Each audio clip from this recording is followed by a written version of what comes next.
Half-court heave, a prayer at the buzzer. He hits overtime. Et salut à tous, c'est le retour de la NBA. Nous allons aujourd'hui parler de la conférence Est et avec moi Jonathan. Jonathan, comment ça va? Bah ça va et toi Riwan? Ça fait un moment? Ah bah on est là, hein, tranquille, hein, le retour de la NBA, ça fait plaisir. On a Hâte, des sourires et un peu de soleil dehors. hâte que ça commence. Il y avait déjà les matchs de pré-saison, mais ça a pas la même saveur. C'est pas pareil, on va pas se Ah, mentir, c'est ouais, pas la même chose. j'avoue Mais ça qu'on a hâte fait que ça commence. super plaisir de revoir du basket déjà. Et là, Oui, on va oui. commencer à arriver doucement, hein, un peu moins d'une semaine maintenant. Ça chauffe, ça chauffe. Déjà, on a vu des choses très intéressantes en pré-saison, des choses beaucoup moins bien, notamment à l'Ouest. On en reparlera plus tard. Donc on va commencer là, on va faire en 3 parties pour cette conférence. Donc tous ceux qui n'iront pas au play-in, pardon. Tous ceux qui vont être dans le play-in ou là, c'est que ça voudra dire une saison correcte, mais sans plus. Et après, nous parlerons finalement de ceux qui vont, pour nous, réussir leur saison. Du coup, finir dans les 6 premiers, éviter le play-in. Et après, voilà, il y en a qui vont se battre pour l'avantage du terrain. On verra tout ça plus vers la fin de la vidéo. On va commencer par le bas de tableau, hein. Oui, bah de toute façon, Ouais. on a les 5 mêmes franchises. Donc, tu veux que je commence par les miennes? On peut faire Le ça. Magic, les Pistons, les Cavs, les Raptors et les Wizards. Nous avons ces 5 franchises. Bon, on casse pas 3 pattes à un canard en dévoilant ces noms, ça va surprendre personne. Après, il y a juste quelques petites interrogations, par exemple, entre les deux derniers. Voilà, nous on a inversé les deux derniers. Ah, ça changera pas grand-chose au cours de l'histoire. Ah oui, ça va viser la draft, ça c'est sûr. Après, c'est Exactement. juste pas beaucoup d'ambition, quoi. Ça c'est clair. À part la draft, aucune ambition, hein. Alors, je parle du Magic, des Pistons, des Cavs et des Raptors. J'ai envie de parler des Wizards un petit peu plus tard, mais parlons déjà de ces 4 équipes. Qu'est-ce que ça peut viser de plus? Absolument rien. Ouais, ça me paraît un peu compliqué, notamment chez les 3 premières que tu as citées, les Cavs, les Magic, les Pistons. C'est des effectifs qui sont très jeunes et Hmm. qui malheureusement vont pas forcément avoir le niveau que ces jeunes, même si il y a du potentiel, hein, dans les 3 équipes. Ça va Donc être il très va falloir intéressant. faire tourner Ça- tout ça, ouais. Dans le jeu, ça peut être très intéressant. J'attends notamment beaucoup des Pistons en termes de jeu, Cade Cunningham, bien évidemment. Ouais, mais une petite Ça- blessure. Exactement, c'est qu'il y a beaucoup de problèmes dans ces franchises. On pense notamment à Kevin Love aux Cavs. C'est trop dur. Là, pour eux, encore une fois, cette année, ça va être beaucoup trop dur pour eux, malheureusement. Allez, les Cavs, ouais, les Pistons aussi. Bon, après, les Pistons, c'est totalement en reconstruction. Les Cavs le sont aussi depuis une saison ou deux. Voilà, après, c'est logique, hein, mais il y a eu un peu C'est de mouvement. Ils ont essayé d'avoir des petits joueurs à la draft. Ils ont essayé de renforcer un peu l'effectif comme ils pouvaient, hein. On parle notamment avec les Cavs. Ils ont récupéré Lauri Markkanen, qui est pas mauvais. très bonne pioche. J'aime beaucoup ce trade, mais ils sont dans le chemin de la reconstruction, donc on peut pas demander non plus d'aller tout de suite au play-in, tu vois, c'est pas possible. Ah bah clairement, après tu as signé les joueurs, hein. Tu as signé Jarrett Allen qui a pris son petit Exactement. tarif. Tu as chopé Evan Mobley à la draft, ce qui est plutôt pas mauvais non plus, hein. Après le Magic, pareil, ça a chopé Franz Wagner et Jalen Suggs. Si je dis pas de bêtises. Intéressant. Ouais, Donc c'est 2 intéressant. profils qui leur manquaient. Voilà, après il y a toujours Isaac qui est blessé. Ça va être problématique pour leur saison parce que c'était leur meilleur défenseur et blessé. Donc après, il y a Mo Bamba aussi qui va être là, mais pas trop là, parce qu'il est encore un peu blessé sur le début de saison. Ça va être un peu compliqué pour le Magic, ouais. Mais de toute façon, on voit que les blessures de début de saison, c'est un sujet qui va revenir beaucoup dans pas mal de franchises. Blessures ou Ouais, absence, parce que on va ouais, englober les deux. Mais exact. oui, Orlando et Détroit, de toute façon, ça va jouer la draft, ça va essayer de se renforcer. Les Cavs, un peu pareil. Voilà, disons que dans le groupe là, il y en a 2 qui se détachent un petit peu parmi les nuls, hein.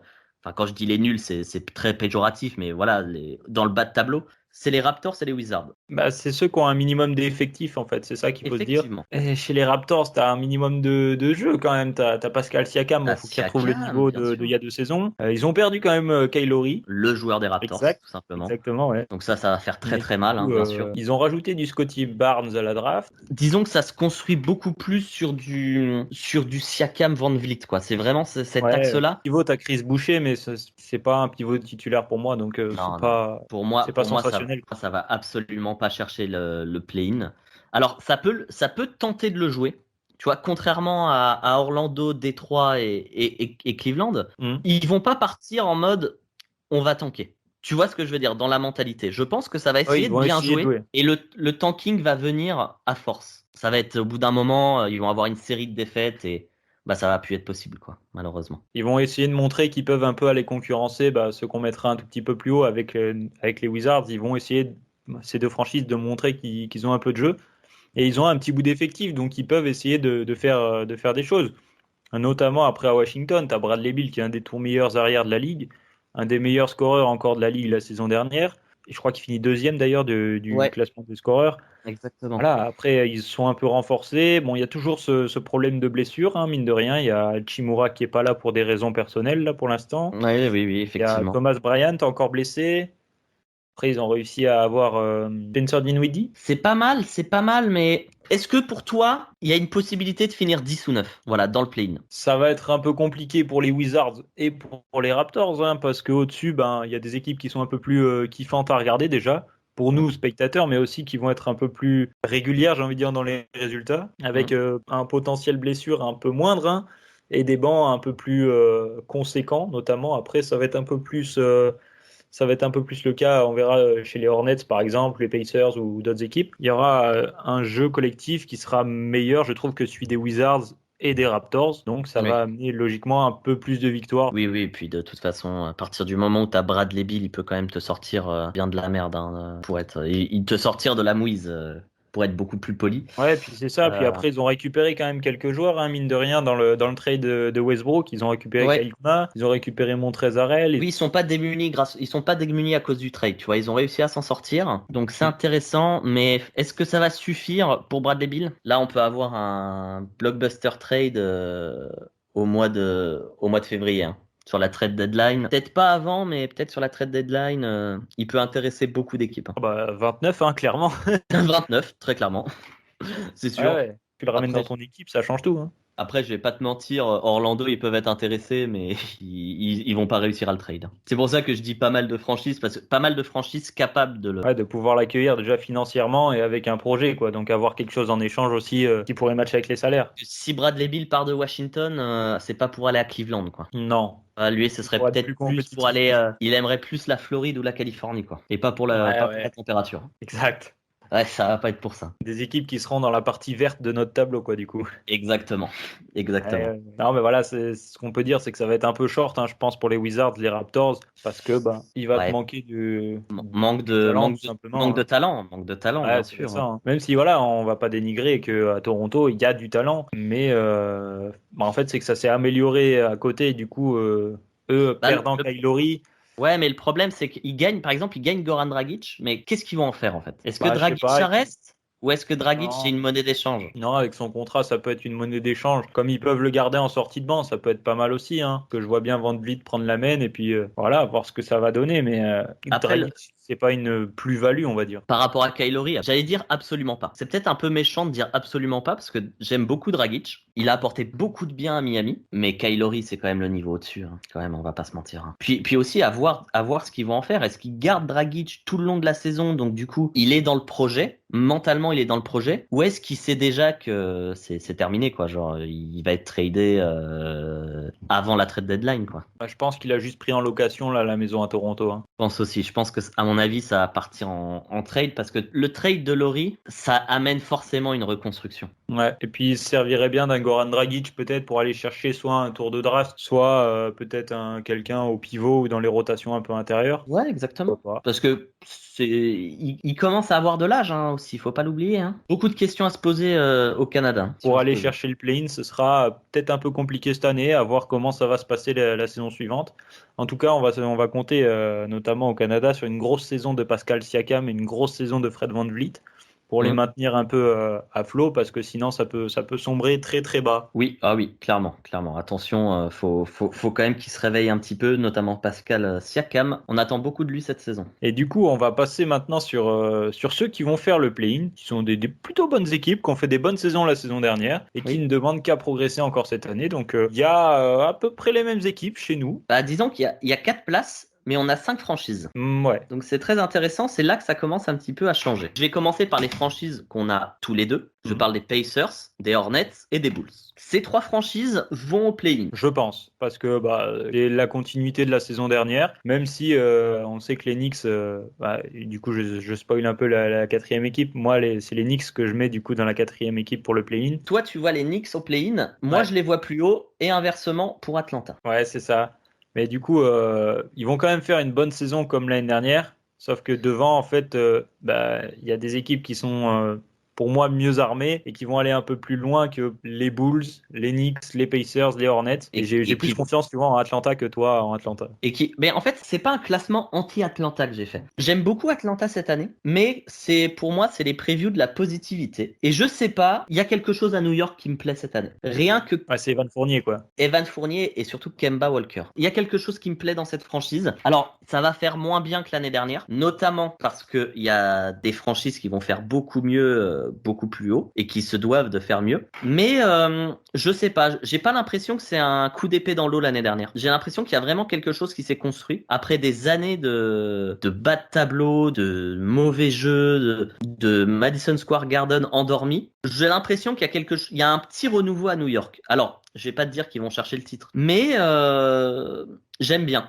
J'aime bien les Knicks. J'aime bien ce qu'ils font. Le renouveau s'est fait la saison dernière, notamment avec Tom Exactement. Thibodeau, Julius Randle, R.J. Barrett aussi, qui fait une sacrée saison l'année dernière. Tout le monde fait une Et sacrée saison. Derrick Exceptionnelle. Rose en sortie de banc, très très fort. Ah, très fort.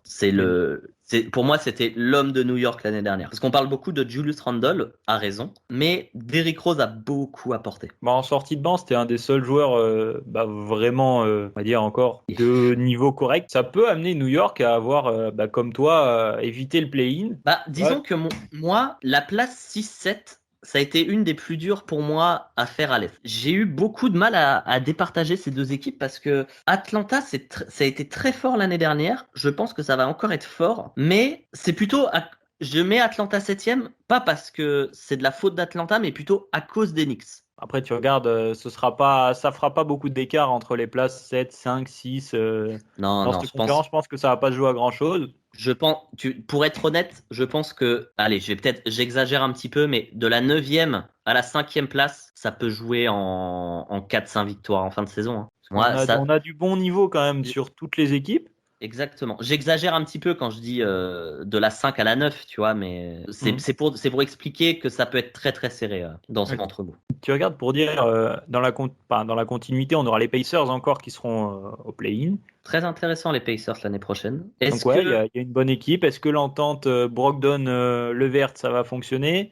Est-ce que Sabonis va tout le temps scorer pareil? Est-ce que Miles Turner va être encore dans le top des contreurs? Enfin, il y a encore quelques questions, Indiana, mais c'est une bonne base encore. C'est le problème d'Indiana, c'est que j'ai peur de les sous-estimer. Mais pour moi, il y a trop de questions en tête, tu vois. Il y a trop de questions en tête. C'est trop dur de les voir plus haut tout de suite. Ouais, même avec le nouveau coach là, tu te dis qu'au final, en fait, vu qu'il y a les Bulls, il y a les Knicks, il y a les Hawks, tu as des équipes qui ont montré sur la saison dernière qu'ils pouvaient jouer un peu plus haut que les Pacers. Ça me paraît un peu compliqué pour les Pacers de justement venir gratter les équipes que je viens de citer. Hein. Même si j'adore l'effectif des Pacers, qui pour moi est très beau. Et si tout le monde est là à 100%, ce qui est pour l'instant pas le cas, hein, avec quelques blessures notamment encore, et j'espère qu'ils vont pas traîner ça toute la saison parce que ce serait dommage, notamment avec TJ Warren qui fait une bête de saison l'année dernière encore. Et s'il reste longtemps blessé, parce qu'il n'y a pas encore de date de retour pour lui, je crois. Donc s'il reste longtemps blessé, ça va être un peu handicapant pour les Pacers. Ouais. Effectivement. Après, à ne pas négliger le retour de Rick Carlisle. Exact. Très bon coach qui revient chez lui, mais pourtant je les mets quand même derrière les Hornets parce que on va pas compter les matchs de pré-saison. J'aime pas vraiment compter les matchs de pré-saison de toute façon parce qu'il y a à boire et à manger là-dedans. Si on devait les croire, les Lakers ne seraient même pas en play-off. Spoil pour la conférence Ouest. Charlotte, est-ce que ça va continuer comme l'année dernière, tu sais, cette petite darling, tu vois, très sympa, on aime beaucoup regarder les matchs de Hornets. Est-ce que ça va continuer cette année? Moi, j'y crois. C'est pour ça que je les mets devant les Pacers, mais j'ai l'impression quand même de sous-estimer Indiana. Moi, je pense que Charlotte, ça va être une belle équipe à regarder parce que ça joue bien au basket, c'est dynamique. Et puis Oui. t'as Lamelo, hein, clairement, qui anime un peu les foules Pas négliger Terry Rozier aussi. Moi, j'aime beaucoup ça. aussi. Ouais. Je le trouve un petit peu sous-estimé par rapport à ce qu'il peut faire. Puis après, bah, t'as des mecs qui savent mettre le tomard quand il faut, où il faut, et qui ont pas peur d'y aller. Donc clairement, Hmm. pour les spectateurs, les Hornets, ça va être une équipe à regarder encore cette année. Hein. Exactement. C'est pas Zach qui va nous dire le contraire. Hein. C'est sûr. Lui, il va regarder tous les matchs. Il va être comme un dingue. Mais est-ce qu'il va pouvoir profiter des playoffs? Ça, c'est une autre question. C'est pour ça que je les mets que 9e. Beaucoup trop là pour l'instant. Ouais, Mais faudra voir comment intéressant. ça se construit sur la suite. Hein. C'est un projet qui demande qu'à exploser, ça. Hein, parce Il y a une que très belle base. Il y a une très belle base. s'il continue à bien jouer et en même temps que ça gagne, ouh, ça va être beau, ça. Hein. Ça va être intéressant. Ça peut être. Ils n'ont pas un marché attractif, mais la franchise va l'être. T'as un Lamelo qui commence à flamber. Ça peut attirer du monde. Hein. Clairement. Du coup, après, là, dans les équipes de play-in, il y en a une, on n'en a pas trop parlé, mais c'est Et les non. Bulls. Et elle est très intéressante, celle-là. Et les Bulls, ils ont fait un sacré marché quand même cet été. Hein. Ils ont recruté Magnifique. de belles Magnifique. personnes. Ils ont envoyé, comme on disait tout à l'heure, Laurie Markkanen chez les Cavs. Tu t'en sépares.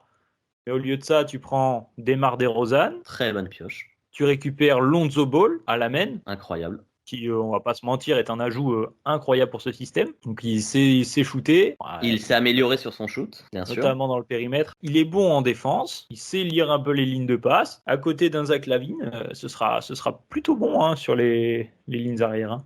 Moi j'aime Ouais. bien cette fraction. Puis à l'intérieur, pas négliger Nikola Vucevic. Exact, mais lui qui était déjà là la fin de saison dernière. Exactement, mais je le considère quand même comme un ajout parce qu'il est arrivé en cours de saison. C'est pour ça que je le considère parce que là, ça va être vraiment une vraie saison à Chicago où il aura fait la préparation. Tu vois ce que je veux dire? Il sera vraiment dans le mood saison à Chicago, quoi. Après, tu auras toujours Patrick Williams en 4 aussi, qui normalement devrait être titulaire. Hein. Oui, oui, oui. Et qui va Bah, apporter sa défense là alors, où pas au début de justement, saison parce que je crois qu'il est ouais, encore blessé. Mais dès qu'il va revenir, s'il est à 100%, c'est titu. Hein. que tu le mets entre DeRozan au poste 3 et Vucevic au poste 5, bah, il va apporter la défense que les deux autres ne feront pas si bien quoi. C'est clairement 5 majeurs hein, dès qu'il revient. Ouais. Mais malheureusement à Chicago, moi je les vois peut-être un peu haut parce qu'il n'y a pas de banc. Ils sont très limités en termes de banc. Tu les vois un peu bas, Kobe White, c'est un match sur 3 donc à voir. Un banc un peu faible, mais aussi Très parce que faible même. c'est tout nouveau aussi. Il faut voir aussi comment ça va se gérer, comment les ballons vont passer. Est-ce que ça va passer beaucoup par DeRozan alors que tu as Zach LaVine qui est en feu? Est-ce que DeRozan va accepter d'être un petit peu le numéro 2 derrière Zach LaVine? Il Bah y a là, il beaucoup... est clairement numéro 3 voire numéro 4. Hein. Exactement, tu vois, mais dans sa tête, DeRozan, ça a souvent été un numéro 1, tu vois, numéro 2, tu vois, enfin, numéro 1 ex aequo avec Laurie aux Raptors. Quand il était à San Antonio, bah, il y avait Lamarcus Aldridge et lui, tu vois, mais c'est souvent lui qui prenait les tickets. Je pense que quand même, s'il est un minimum intelligent, bon, ce qui n'est Ah pas oui, mais forcément le cas, hein, on a bien vu déjà par le passé, mais si c'est oui, un très bon joueur de basket, il va exactement, comprendre mais que Zach LaVine, c'est meilleur que lui. Vucevic, il va avoir des ballons au poste parce que Vucevic au poste, c'est difficilement jouable. t'es Lonzo obligé va de en tourner. avoir parce que tu peux pas en faire qu'un spot-up shooter, c'est pas possible. Après, il faudra voir comment t'orientes un peu l'attaque parce que DeRozan à 3 points, il sait pas shooter. Par contre, il est très bon en mi-distance et il sait aussi un peu pénétrer. Donc, il va falloir organiser tout ça, voir comment les Chicago, justement, ils organisent des systèmes pour faire que tout le monde ait la balle, justement, et soit content. Mais le gros problème, c'est que DeMar DeRozan, tu dis, s'il est intelligent, le problème, c'est qu'avec lui, tu es obligé d'attendre. Tu peux pas avoir de réponse tout de suite parce que tu sais pas comment il va réagir. On l'a vu à San Antonio, il y a eu des périodes où c'était difficile et tu te dis, mais c'est pas possible, il doit être plus intelligent que ça. C'est le problème avec Chicago, c'est que là, je les mets 8e parce qu'on est obligé d'attendre le début de saison, voir comment ça se passe. Ouais, et puis même voir si ça enchaîne des victoires ou si ça enchaîne des défaites, comment ça va se passer en fait. Comment va réagir Exactement, ce en vestiaire interne. si, admettons, tu as une grosse défaite, mais que Zach Lavine, il n'a pas eu assez de ballons, que Lonzo, il a pris trop de tirs par rapport à ce qu'il devrait faire, qu'il en a beaucoup croqué, que DeRozan, il n'était pas content. Enfin, tu as beaucoup d'ego quand même à gérer dans le vestiaire et c'est pas non plus simple. Hein. Exactement, parce qu'il y a beaucoup de têtes de mule, hein, j'ai envie de te dire, de têtes de bulle. Hein. C'est petit jeu de mots sympathique que je t'offre. Non, mais c'est compliqué. Puis bon, le coach en chef, notre bon vieil ami Billy, voilà, Encore quelques questions sur Chicago.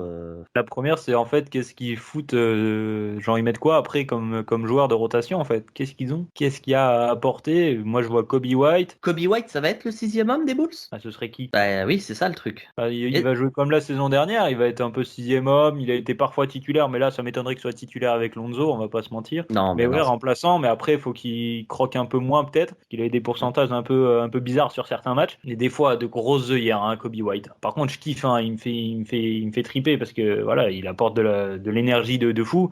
Mais quand tu vois qu'il prend des shoots alors qu'il devrait pas les prendre, il y a des choix qui sont pas mauvais et des choix qui sont très mauvais justement chez Kobe White. Ouais. Mais je sais pas, j'aime bien Kobe White, mais je trouve que c'est un peu léger quand même. À voir pour Chicago. On les met tous les deux en haut du play-in. Donc déjà, c'est bien. Et j'ai envie de te poser une question. Dis-moi. J'ai dit tout à l'heure que de la position 5 à la position 9, ça a joué à pas beaucoup de place. Est-ce que Chicago peut, à ton avis, grailler une 6e place? Sortir du play-in? Ouais, Et du genre coup, se qualifier direct. Ah non, je pense pas. Ou alors, faut qu'ils s'améliorent pour améliorer justement leur rotation sur le banc. Mais je vois ça un peu compliqué. Et puis après, au-dessus, moi, clairement, j'ai les Sixers, j'ai les Hawks et les Celtics. Je vois pas comment tu peux aller chercher un peu les équipes là, notamment en termes de profondeur ou autre, hein. Hein, je suis Pas d'accord. facile. Mais après, il faudra voir, hein. Ça peut être une belle surprise, Chicago, dans le positif comme dans le négatif. Bah, disons que à Chicago, si on part de l'hypothèse que tout roule, ça peut être une très très bonne équipe de l'Est. Hein. Bah, moi, je vais clairement regarder les matchs de Chicago parce que ça va m'intéresser de voir comment ils arrivent à faire jouer Lonzo, Zach LaVine, DeRozan et Vucevic, qui sont quatre quand même bons consommateurs de ballon, voir comment ils arrivent à organiser quand même les attaques. Notamment, ça va m'intéresser. Puis les défenses, comment ils vont faire aussi, parce que t'as pas des défenseurs élite. T'as Lonzo qui est un bon défenseur, Patrick Williams qui est un bon défenseur, Zach LaVine aussi, il sait y faire. Mhm. Après, t'as des DeRozan, Vucevic, c'est un peu triste. Ouais. Oui, voilà, c'est sûr que ça se concentre un peu que sur un côté du terrain, quoi. Je vois ce que tu veux dire.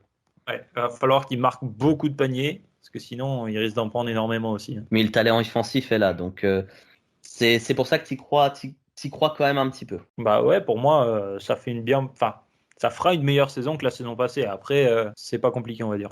Du coup, voilà, je pense qu'on a fait un peu le tour pour cette partie de play-in.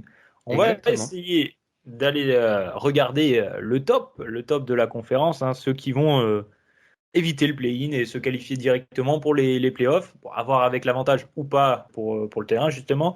Parce que là, cette année, ça va compter vu que les spectateurs sont de retour dans les salles. Et ça va être vraiment intéressant, notamment arrivé aux playoffs, hein, d'avoir l'avantage du terrain. Ça va resignifier quelque chose. Ah, c'est sûr qu'aller jouer un match à Philadelphie, c'est quand même assez compliqué, ou à Boston, c'est un petit peu des chaudrons, hein, comme on dit. Donc, très important de choper les 4 premières places. Donc, on a 6 équipes, mais on avait tous les deux mis Atlanta. Enfin, on avait mis.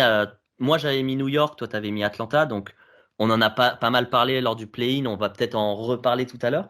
Donc, du coup, je vais te parler des 5 autres franchises. Je vais te parler des Sixers, des Celtics, du Heat, des Nets et des Bucks. On n'a pas les mêmes premiers. Non, mais globalement, on a les 4 premières équipes qui sont les mêmes. Exactement. On a le 3e et 4e identique, c'est juste la place du premier. Est-ce que pour toi, cette différence, elle est anecdotique ou elle est marquée? Qu'est-ce que j'entends par là? Est-ce que pour toi, Brooklyn va être bien au-dessus des Bucks ou ça va jouer à pas grand-chose? Alors, je pense qu'ils vont gagner plus de matchs. Après, beaucoup, je sais pas. Mais les Bucks, ils ont toujours un effectif très solide. Mais je vois bien les Nets, avec notamment Harden, Durant. Juste ça, en fait, ça fait le taf. Parce qu'on a vu la saison dernière, ils n'ont pas beaucoup joué ensemble. Mais quand ça joue ensemble, ça gagne. Et là, vu qu'il n'y aura pas Kyrie Irving, James Harden à la Ouais. main, ça peut être le meilleur passeur de la ligue cette année. Après, moi, je vois Milwaukee premier parce que pour moi, c'est encore trop solide. Ils viennent d'être champions, je pense qu'ils vont être sur une dynamique incroyable. Je vois bien Milwaukee prendre cette place à Brooklyn. Alors, ça va pas jouer à grand-chose chez moi. Mais pourquoi je vois pas Brooklyn premier? C'est bête, hein, mais c'est l'affaire Kyrie Irving. Hein. J'ai peur que ça pèse beaucoup dans les têtes. J'ai peur que l'extra sportif gâche un petit peu la saison régulière des Nets. Moi, je pense qu'ils sont assez bons. Ils ont assez de talent pour se dire en fait, ok, c'est bien, on n'a pas Kyrie Irving, mais c'est pas grave, on peut jouer quand même sans lui. Et juste Alors, le duo Harden-Durant, c'est déjà trop fort en fait. mais moi, c'est pas le côté sportif qui me dérange, tu vois ce que je veux dire. Quand tu arrives en conférence, parce que là, les Nets, ils ont pris une décision avec Kyrie Irving et c'est en mode, maintenant, vous nous posez des questions que sur le basket, que sur s'il y a une victoire, une défaite, que sur les performances d'Harden et de Durant, tu vois. Mais est-ce que vraiment les journalistes vont faire ça? C'est une vraie question. Ouais, Moi, non, je suis non. sûr que non. Première conf de presse d'après-match. Alors, ça fait quoi de jouer sans Kyrie Irving?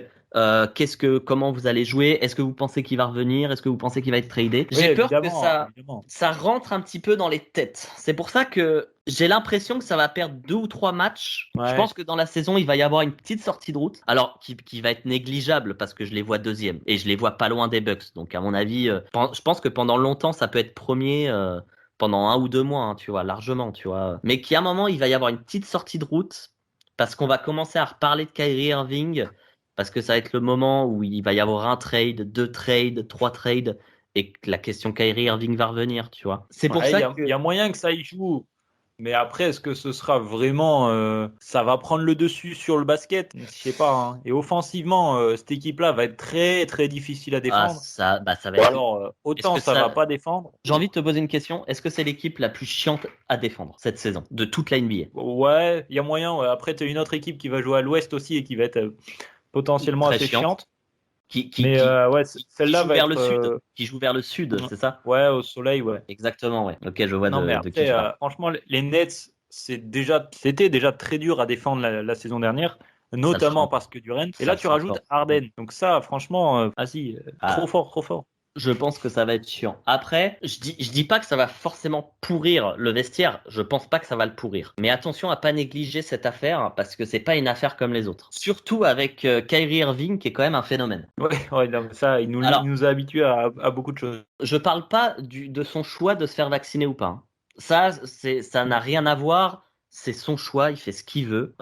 Je m'en contrefous. Quand je dis Kyrie Irving, c'est plutôt l'affaire Kyrie Irving et surtout son passé. La terre est plate, toutes les déclats qu'il nous fait. C'est pour ça que je dis que cette affaire, pour moi, va pas être une affaire comme les autres. C'est pour ça que je pense que Après, ouais. Brooklyn peut faire un petit détour de 2, 3 défaites. À un moment donné, s'il va y avoir 2 ou 3 défaites consécutives, ça va commencer à reparler.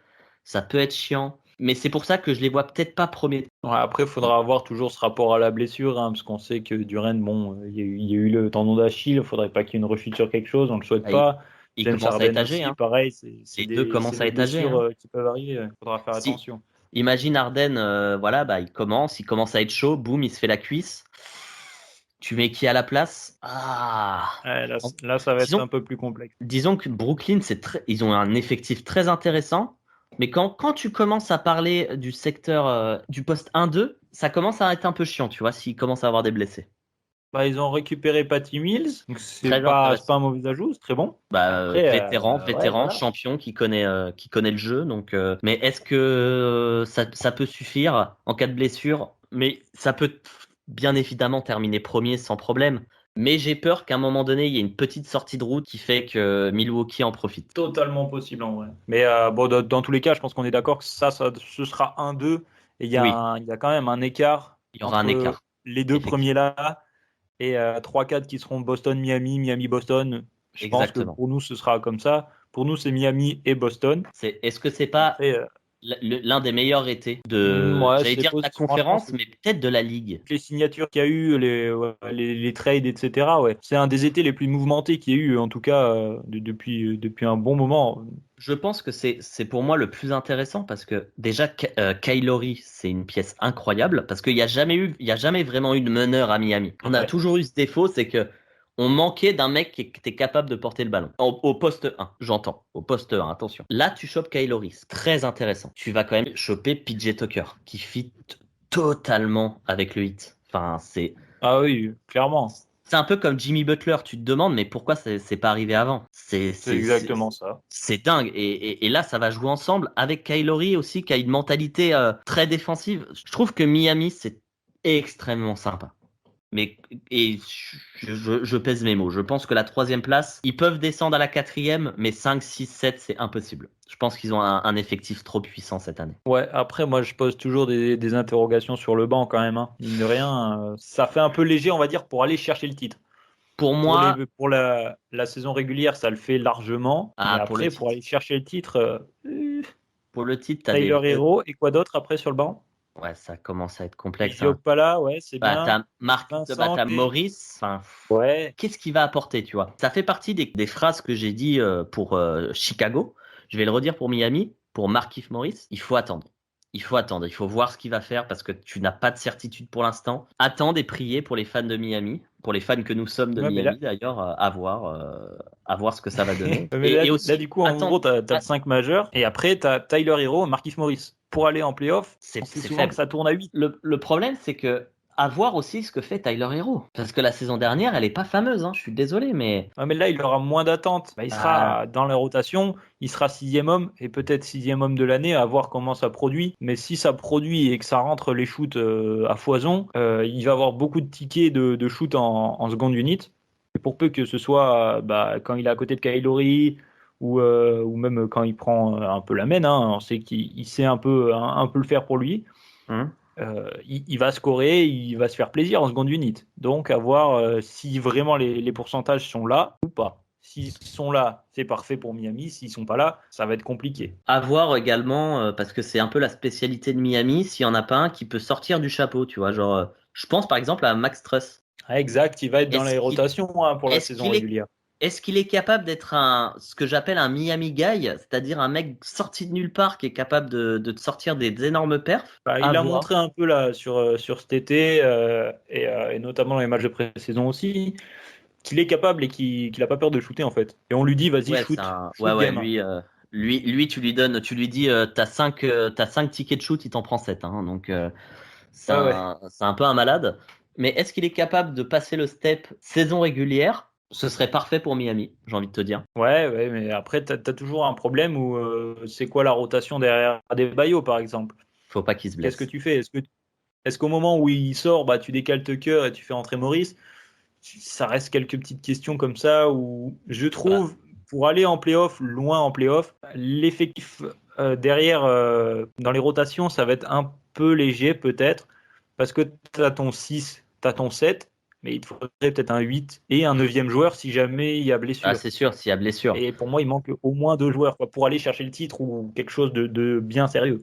Ah, pour le titre, je pense de toute façon, pour moi, ils sont pas vraiment dans la discussion pour le titre. Très sincèrement, beaucoup trop pour l'instant, surtout quand tu as des équipes comme les Bucks ou les Nets. Tu vois, s'ils tombent sur les Nets, ça passe pas, ça. Ça dépend comment tu t'adaptes. Hein. Il y aura notamment une guerre tactique, mais ouais, je pense que Nets ce sera supérieur. En plus, on parlait de Bam, mais imagine Bam se blesse, tu mets qui en pivot? Dwayne Dedmon? Tu mets vraiment Dwayne Dedmon? Bah, si t'as pas le choix, oui, mais après, sinon, tu mets du PJ Tucker, quoi. Mais ça reste Ça reste un petit, peu hein. faiblard pour le titre. Donc, Pas grave, ça. après, je pense que la saison régulière va être maîtrisée, mais la vraie question, c'est de passer déjà un premier tour de playoff. Ouais, on est d'accord, dans tous les cas, ça leur donnera l'avantage du terrain sur la saison régulière. Ce serait un Boston, bon j'en attends effectif. beaucoup. J'attends beaucoup de Boston cette année. Ah ouais? Bah, Qu'est-ce qui t'attend en fait? Qu'est-ce que t'attends chez les Celtics? Boston, c'est l'équipe que je vais vraiment surveiller cette année parce que il y a une reconstruction, mais pas un chamboulement. Danny Ainge est parti. Il a pris pour le remplacer Brad Stevens. Alors ça s'est Ancien discuté pendant des coach. mois, tu vois. C'est venu exactement l'ancien coach.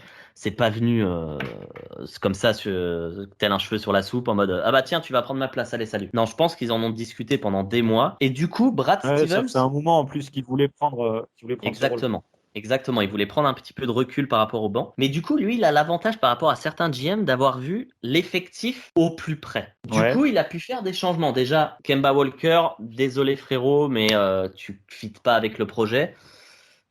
Il a ramené du beau monde, j'ai envie de te dire. Et notamment, excuse-moi, parce que j'avais Al Horford en tête, mais parce que je voulais pas parler d'Al Horford, mais il a ramené Al Horford déjà. Mais il a surtout amené Ime Udoka, Au coaching, excellent ouais. au coaching, excellent adjoint, d'après les sources qu'on a eues, parce que j'ai eu un coup de téléphone du Vosges. Non, absolument pas. Non, mais il est passé par l'école Popovich. C'est un adjoint qui est très reconnu. Et du coup, là, ça va être sa première sur un banc, officiellement. Ça va être Mm. sa première sur un banc. Et il a de la cam. Je trouve que là, Ime Udoka, c'est le head coach le nouveau head coach qui a le plus de pression dans la ligue. Parce Ouais, qu'il c'est arrive, possible ça. il arrive à Boston. il peut pas se permettre de faire moins de top 4. Ouais, ce serait un peu compliqué. T'as ramené Schroeder en plus là cet été, c'était ça aussi peut-être le nom que tu cherchais juste avant. Exactement, parce que je voulais parler aussi de Dennis Schroeder, parce que lui, il doit, c'est un peu comme Ime Udoka, tu vois. Ime Udoka, il doit emmener Boston 4e. Schroeder, il doit faire une bonne saison. Il peut pas se permettre de faire une mauvaise saison. Après ses déclarations, oui, moi je suis un joueur maximum. Hein. Ouais, bah non, t'es pas du tout un joueur contrat max, pas du tout. D'ailleurs, là, il est signé que pour une année, il me semble. Donc, il peut pas se permettre de passer à côté de cette saison. Hein. C'est pas possible. Il doit être performant, il doit apporter sur le banc. Je pense qu'il va être sur le banc. Je sais pas. Ouais, je suis pas convaincu de ça. Bah, disons que d'après ce qui se trame, ce serait Marcus Smart titulaire à la main. Ouais. Et ça va être du Jason Tatum, Jalen Brown qui vont être 2 ou 3, qui vont être 3 ou 4. Et peut-être Josh Richardson en 2. Ouais, pourquoi pas. Tu Je vois? pense quand même que moi je mettrais Schroeder en titulaire, tu vois, avec Marcus Smart en 2. Merde, j'ai perdu. Brown en 3, Tatum en 4 et puis Robert Williams en pivot. Je pense que Dennis Schroeder, c'est une impression. Après, ça se trouve, j'ai totalement tort et il va démarrer tous les matchs. J'ai l'impression qu'il va être le 6e homme. Ah, Dennis c'est possible. Après, en plus, t'as un banc qui peut être relativement intéressant. Hein. Tu pourras avoir du Al Horford, Enes Kanter, Juancho Hernan Gomez. T'as quelques petits gars. T'as Grant Rodney Williams. Smith, Peyton Pritchard. Après, ça reste des petits genoux hein, sur les lignes extérieures, mais Mais ils ont, bah, franchement, mais c'est intéressant à Boston. C'est intéressant à Boston. C'est pour ça que cette 4e place, pour moi, elle est très importante pour beaucoup de monde à Boston. Et c'est pour ça que c'est l'équipe que je vais suivre. Parce que déjà, dans le jeu, pour moi, ça va être intéressant. À partir du moment où tu as Jason Tatum, Jalen Brown sur un terrain, c'est intéressant.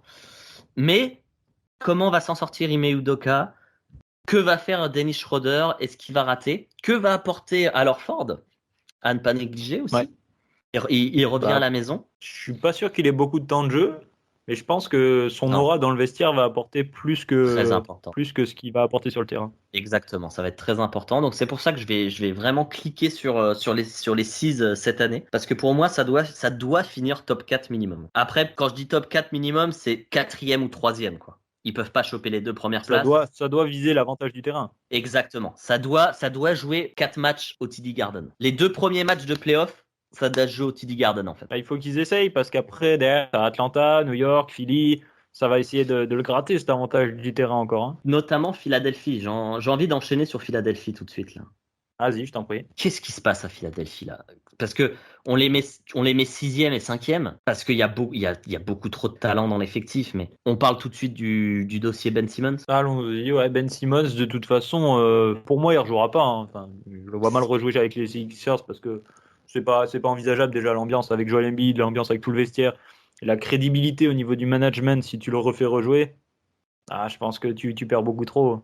Il va juste pas jouer. Hein. C'est impossible. Puis comment il peut mettre un pied sur le parquet à Philadelphie sans se faire siffler? Comment c'est possible? Ouais. Bah Alors non, c'est pas possible en fait. après, je dis ça, attention, je considère pas que Ben Simmons est le fautif dans l'histoire. Je pense qu'il y a eu des déclarations de Joel Embiid et de Doc Rivers qui ont été catastrophiques. Ils l'ont totalement Bon, lâché après, tu peux après incriminer tout le l'élimination. monde. Hein. Non, mais sur l'élimination, j'incrimine tout le monde. Sur la situation actuelle, c'est vraiment les deux là que j'incrimine parce que je trouve que c'est très très mal géré de la part des deux. Tu pouvais pas moins bien gérer. Ouais. Et du coup, là, on arrive au côté Ben Simmons. Évidemment qu'il a envie de se casser. Parce que à partir du moment où ton coach il dit bah non, mais lui, je pense pas que. Enfin, il a pas dit ça vraiment, mais en gros, c'était bah en fait, c'est pas un joueur qui va nous amener au titre en fait. Et t'as Joel Embiid qui dit ouais, moi je trouve que le tournant de la série, bah c'est quand le numéro 25 il a raté un lay-up. C'est pas possible, tu vois, tu peux pas jouer avec ça. Mais la Non, mais situation après, est beaucoup trop complexe.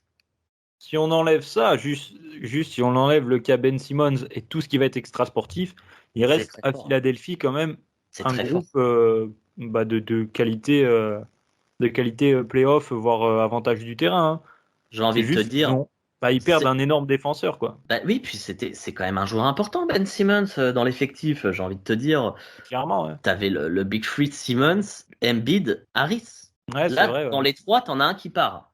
Enfin, t'en as un qui est pas là et qui va pas rejouer. Parce qu'il est revenu à Philadelphie, mais il peut pas rejouer, c'est pas possible. Non, clairement pas. Donc du coup, tu as un nouvel équilibre à trouver parce que tu le remplaces pas comme ça, Ben Simmons non plus. Non, c'est sûr. C'est le problème. Du coup, comment ça va se passer à Philadelphie? Est-ce qu'ils vont être assez forts pour jouer les 4 premières places? Ah, je pense qu'à Malheureusement, partir du moment où tu as Joel Embiid avec une saison calibre MVP, tu peux te dire que tu vas aller chatouiller l'avantage du terrain. Tu vas être par là. Parce que à exactement. côté de ça, tu as quand même des sacrés shooters. Et ça en parlait déjà la saison dernière. Au moment où tu pouvais trade Ben Simmons, où il y avait des rumeurs contre James Harden, euh, tu gardes ton énorme pivot injouable. Et à côté de ça, tu mets que des snipers. Est-ce que ce serait meilleur qu'avec Ben Simmons? Je sais pas, mais ça peut être intéressant à jouer pour Joel Embiid en tout cas. Moi, en fait, je pensais déjà ça l'année dernière, mais j'ai envie de voir Ben Simmons ailleurs. J'ai envie de voir Ben Simmons ailleurs parce que les deux, j'ai l'impression qu'ils s'entendaient bien, mais ça fitait pas dans le jeu. Il y a quelque chose qui allait pas, tu vois. Et là, au moins, la situation, j'allais dire, elle est claire, mais malheureusement, elle est pas claire à 100%, et c'est pour ça que c'est un peu, ça part un petit peu en vrille à Philadelphie en ce moment. Mais au moins, on est quasiment sûr à 100% que Ben Simmons va pas reporter le maillot des Sixers. C'est pas possible. Ouais, non, je pense pas. C'est pas possible. Du coup, voyons ce que peut trouver Daryl Morey en échange de Ben Simmons. Bah, pour l'instant, pas grand-chose, hein. Bah, le problème, Je c'est qu'à pense mon... que les offres vont pas se précipiter avec des gros joueurs, des trucs comme ça, parce que Parce je qu'ils ont pense le que temps. plus ils laissent C'est- courir, mieux c'est pour les autres managers. Oui, parce que Philadelphie est un peu est le faible de l'opération, parce que toutes les autres franchises ont le temps. Vous voulez pas ça contre Ben Simmons? Mais c'est pas grave, gardez votre joueur qui joue pas. Gardez votre joueur que vous payez et qui reste chez lui en Californie. Hein, Les autres franchises ont l'avantage, donc à voir comment ça va se débrouiller tout ça. moi, je pense que le faible dans l'histoire, c'est Ben Simmons, hein. Clairement, c'est lui qui se fait douiller, hein. Ah Bah, bah, de bon, toute façon, à force, lui, s'il fait une saison blanche, ça peut lui faire que du mal, hein, parce que en NBA, on a tendance à oublier les saisons passées. Si tu commences si le dernier souvenir de Ben Simmons que t'as, il remonte à 1 an et c'est un très mauvais match de playoff, ça va pas jouer en sa faveur, hein, c'est sûr. parce que Daryl Morey, s'il faut, il le fout sur le banc, enfin sur le banc chez lui à sa maison là, pendant toute l'année, il s'en fout, hein, genre tout à fait capable de faire ça et genre de même pas essayer de chercher à trade Ben Simmons. Et au final, voilà, hein, c'est juste une saison blanche totalement pour Ben Simmons. Et il prendra même pas sa paye parce qu'il aura pas joué. Je pense qu'il va réussir à même pas se faire payer en fait le con, là. Le problème, c'est qu'en plus, les équipes qui pourraient l'intéresser, j'ai envie de te dire, elles sont déjà servies. Tu Ouais, vois, elles sont les pas équipes. intéressées par lui quoi. Voilà, j'ai envie de te dire, si tu enlèves les franchises de la 11e à la 15e place, que ce soit à l'Est ou à l'Ouest, au-dessus, bah, pourquoi tu aurais envie d'avoir Ben Simmons? Bah surtout qu'il va te falloir dégager une grosse masse salariale pour l'accueillir le garçon, hein. Exactement, enfin, ça commence à être problématique. Et avec ce qu'il vient de faire, bah t'es pas à l'abri qu'il te fasse aussi la même chose pour toi, genre un mois de la reprise qui dit oh bah en fait j'ai envie de me barrer, tradez-moi. Ah non. Bah oui, parce que c'est aussi c'est préjudiciable, parce que, alors, qu'il ait raison ou pas, ça, c'est pas le débat, tu vois. Moi, je pense qu'il a raison, parce que, vu comment il est traité par son coach et son coéquipier, t'as pas d'avenir dans la franchise quand à partir du moment où ils disent ça. C'est pour ça que je dis que c'est très mal géré de la part de Doc Rivers et de Joel Embiid. Mais le fait qu'il l'ait quand même fait, et du coup, ce sera une tâche sur son CV, donc ça peut freiner certains GM, hein, c'est sûr et certain, hein. Il y a quelques années, les Knicks auraient sauté sur l'occasion, mais maintenant, c'est quand même assez. Les Knicks sont quand même assez bien gérés, donc je vois pas comment ça peut être possible sans y perdre des plumes. Faudra voir, mais sur le terrain, je pense que quand ça va jouer, bah, pas Ben Simmons, hein, mais les Sixers, ça peut faire quelque chose de quand même très chouette à regarder. Joel Ah, Embiid, des snipers, des mecs qui défendent un minimum, ah, ça va le faire, hein. c'est Franchement, ça sûr. va gagner des matchs. Et si ça va au play-in, c'est très très triste, hein. C'est décevant Mais même. Mais par contre, c'est pas une option à négliger. Je dis pas que ça va arriver, je pense qu'ils vont quand même se qualifier directement, faut pas déconner. Mais il faut pas négliger parce que quid de Joel Embiid? Ouais, Joel Embiid doit faire une saison complète là. ouais, ou à peu près quoi. Il peut pas se permettre de louper une quinzaine de matchs cette année, hein. C'est minimum 70 matchs joués quoi. Il faut minimum, ça doit être minimum 70 matchs joués parce que là, tu vas te reposer que sur Tobias Harris. Alors t'as du Seth Curry, Mm. c'est sympa, tu vois, Riz mais Maxey, peut-être voir comment ça va être utilisé. ouais, mais là on part de loin, hein. Ouais, ouais, On mais part bon, quand ça même peut un être peu de loin, intéressant hein. quand même. Attention, attention, faut que Joel Embiid il soit là physiquement, faut que ça tienne bien, hein. Faut pas qu'il nous fasse des saisons. Ah, désolé, je joue. Il y a 25 matchs dans la saison que je vais pas jouer. Désolé. Ouais. Là, c'est pas possible, par exemple. Non, ça, c'est pas possible. Hein. Pour les Sixers, attention, faut vraiment surveiller l'état de Joel Embiid, le mettre dans la glace quand il faut le mettre dans la glace et prier, tout simplement. Même, Ouais, puis même si le jeu va être qu'il fasse sympa, la hein, ça va saison, être cool. Mais il faut qu'il fasse la saison à 70 matchs, comme tu as dit, hein, 70 matchs minimum. minimum. Après, faut juste qu'il fasse statistiquement la même saison que l'année dernière, voire un peu mieux, sans rater trop de matchs, et voilà, il sera dans la course au MVP. Mais même On va pour dire. lui, exactement. Parce que l'année dernière, c'est Jokic qui le gagne. Mais si Embiid fait le nombre de matchs de Jokic, parce que Jokic, il a raté aucun match l'année dernière. C'est Joel qui l'a. Oui. On est d'accord. Moi, je pense qu'il n'a pas le titre à cause des blessures. Parce que c'est pas possible. Ça doit être aussi un objectif pour Joel Embiid. Il faut qu'il joue les matchs pour être vraiment dans la course. Donc, c'est intéressant pour les deux parties. C'est pour ça que Joel Embiid doit faire 70 matchs minimum. Et il faut que ça gagne du côté de Philly, parce que si ça gagne pas et qu'il fait des gros stats, bah, il sera pas non plus dans la course MVP. Il faut que ça gagne et que les victoires soient emmenées par un gros Joel Embiid. Ouais, attends, puis et tu vois pas la série de 15 matchs. Sur la série de 15 matchs, tu as 8 défaites. Ça va te reparler de Ben Simmons dans tous les coins. Hein. Ouais, mais ça c'est sûr. Mais ça, c'est l'extra sportif. Ouais, mais l'extra sportif joue beaucoup dans les classements aussi. Hein. Faut pas négliger ça. Hein. Ouais, c'est sûr. C'est sûr, comme j'avais dit avec Brooklyn, hein, l'extra sportif peut jouer. Hein. Comme je t'ai dit, t'as 15 matchs, t'as 8 défaites et t'as 3 défaites consécutives. T'as un journaliste qui arrive et qui dit ah là, sur les 10 derniers matchs, il y a 5 défaites. Vous pensez pas que vous aurez pu en gagner 2 ou 3 avec Ben Simmons? Connaissant Joel Embiid, il s'est calmé ces derniers temps, mais ça peut repartir. Hein. Ouais, mais lui, il irait dire ouais, non, on aurait perdu 7 s'il était là, tu vois. Mais je pense que ça peut être aussi ça peut jouer contre lui s'il répond comme ça. Donc, il faut que Philly ça gagne, comme tu as dit. Il faut vraiment que ça gagne parce que ça peut être un peu la merde. Surtout que tu as des équipes comme Atlanta, New York, Chicago qui peuvent en profiter. Hein. Ouais, ça va cravacher derrière, c'est sûr. Mais pour moi, parce que Philly, ça reste, oui, pour moi, ça reste aussi. loin du play-in. Je pense qu'ils n'ont pas ça dans la tête, même si, comme tu dis, l'extra sportif pourrait les amener vers le bas. Mais j'y crois pas. Enfin, pour moi, ça reste qualifié d'office. Certes, ça n'a pas l'avantage du terrain, mais exactement. Ouais, puis si t'es comme ça, tu joues à Miami. Hein. Et moi, il joue à Boston. Ouais. Et c'est problématique. J'ai envie de te dire, pour moi, sur le papier, les deux franchises, Miami, Boston, pour moi, c'est devant Philadelphie pour l'instant. Je pense, ouais. Après, Boston, c'est plus une projection, tu vois. C'est plus, je me dis, si ça joue bien, si tout roule, si Dennis Schroeder se donne au max, pour moi, c'est un petit peu au-dessus. Se faire éliminer du premier tour comme ça encore. Enfin, pas encore, mais se faire éliminer au premier tour. Surtout l'année dernière, t'es éliminé par Atlanta. Ah, c'est chiant. Ouais, là, si tu prends Boston, mais c'est chiant, ça veut dire que les équipes, Miami, hein. Tu prends Miami. Philly, ça s'améliore, mais Philly s'améliore pas, quoi. Donc c'est pas le problème. Ouais, bah surtout, en plus, les franchises comme ça, ce qui compte, c'est la post-season. Hein. Bah oui. Faut être honnête. Hein, autant il faut faire une bonne régulière pour éviter de se taper un adversaire de merde. Exactement. Autant les playoffs, bah, c'est là où ils vont se focus, quoi. Bah, c'est là où t'es jugé, hein, de toute façon. Hein. Mais c'est pour ça que c'est important de faire une bonne saison régulière pour pas se taper une élimination au premier tour, quoi. Essayer de se taper des Charlotte, des Pacers ou des Bulls, tu vois, des trucs plus faciles, quoi. Ouais, plus abordables et qui peuvent te mettre directement dans ta condition pour les playoffs pour faire un bon post-season, comme tu disais. Ouais. Ah voilà. Je pense qu'on a fait globalement le tour sur cette conférence. Est-ce que je peux te poser une petite dernière question? Vas-y. On vient de faire les 15 franchises. Mm-hmm. Le joueur que tu vas surveiller. Le joueur, tu te dis cette année, c'est lui que je regarde. Ouais, tu veux que je commence par le mien? Ouais, vas-y si tu veux. Kemba Walker. Ah ouais. Pour moi, c'est Kemba Walker. L'année dernière, la saison qu'il a fait à Boston était assez intéressante. Il finit avec 19 points de moyenne. Il est à 4 passes, 4 rebonds, je crois. Alors c'est très intéressant, mais il n'a pas apporté ce qu'il devait apporter. Et pourtant, quand il est venu de Charlotte, on s'attendait à un énorme step. Je sais pas si tu te rappelles.